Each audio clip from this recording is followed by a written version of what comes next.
Это твоя новая сестра, Эмили. Она такая маленькая, мам. Мамочка, я получила 5. Отлично, но твоя сестра сказала свое первое слово. Мам, у меня 5 с плюсом. Хорошая работа. Мам, я получила 4.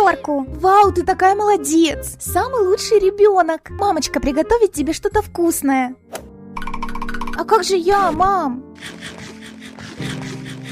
Мама, кого из нас ты любишь больше? 2. Нет, выбери кого больше. Конечно, тебя, Эвелиночка. Я поела, мам. Мама меня больше не любит.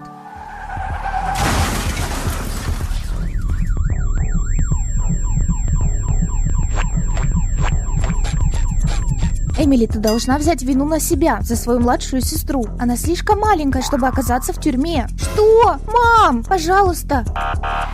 Что мне делать?